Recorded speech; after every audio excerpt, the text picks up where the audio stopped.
അതൊക്കെ പണ്ട് ഞങ്ങളുടെ കുട്ടിക്കാലത്ത്. ഓ തള്ള ഇപ്പൊ തുടങ്ങും, ഞാൻ പോട്ടെ. ഇപ്പോഴത്തെ 2K കിഡ്സിനൊക്കെ നമ്മളൊക്കെ 90s തള്ള വൈബാണ് അല്ലേ? പക്ഷെ നമ്മൾ അനുഭവിച്ചതും ആസ്വദിച്ചതും പോലെ ഒന്നും ഇവരനുഭവിക്കൂല. ഞാനൊക്കെ 3ാം ക്ലാസ്സിൽ പഠിക്കുമ്പോൾ തുടങ്ങി ഒറ്റക്ക് നടന്നാണ് സ്കൂളിൽ പോയിരുന്നത്. അതിപ്പോഴത്തെ 2K കിഡ്സിനെ പറ്റുമോ? ഇല്ലല്ല. ഇടക്കിടക്ക് ഇപ്പൊ ലീവ് ഉള്ളതുകൊണ്ട് വെക്കേഷൻ എന്ന് പറഞ്ഞ സുഖം ആസ്വദിക്കാൻ ഇവർക്ക് പറ്റിയിട്ടുണ്ടോ? ഇല്ല. അന്ന് ആ വെക്കേഷൻ വരുമ്പോ അമ്മ വീട്ടിൽ പോണൊരു ഫീലിംഗ് ഉണ്ട്. അതൊന്നും ഇവർക്ക് ആസ്വദിക്കാനേ പറ്റിയിട്ടില്ല. അന്നൊക്കെ കഴിച്ച ഭക്ഷണത്തിന്റെ രുചിയെ ഇപ്പൊ എത്ര വില കൊടുത്താലും ആ രുചിയൊന്നും കിട്ടണില്ല.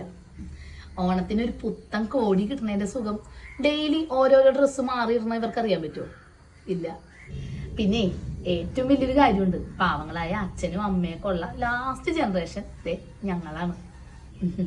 പക്ഷെ ഇങ്ങനെയൊക്കെ ആണെങ്കിലേ ഭൂരിഭാഗം 90s ഒരു വലിയത്തെ വിഷമം എന്തായിരിക്കും എന്ന് വെച്ചാൽ 80s ഒക്കെ കുട്ടികളൊക്കെ ആയി സെറ്റിലായി അടിപൊളിയായിട്ട് ലൈഫ് ആസ്വദിച്ചു പോകുന്നു. 2K കിഡ്സ് ആണെങ്കിൽ ലിവിങ് ടുഗദർ, ഡേറ്റിങ്, പിന്നെ നമ്മൾ സിറ്റുവേഷൻഷിപ്പ്, റിലേഷൻഷിപ്പ് ഒക്കെ ആയിട്ട് ഇങ്ങനെ മുന്നോട്ട് പോകും. അതിൻ്റെ ഇടയിൽ പെട്ടുപോയ 90s ഉണ്ട്. ശരിക്കും പറഞ്ഞാൽ അവരുടെ അവസ്ഥയാണ് വലിയ അവസ്ഥ. പഴയ കാലത്തൊന്നും വണ്ടിയും കയറി പുതിയ കാലത്തൊന്നും എത്തിയില്ല. എന്താ അവസ്ഥ?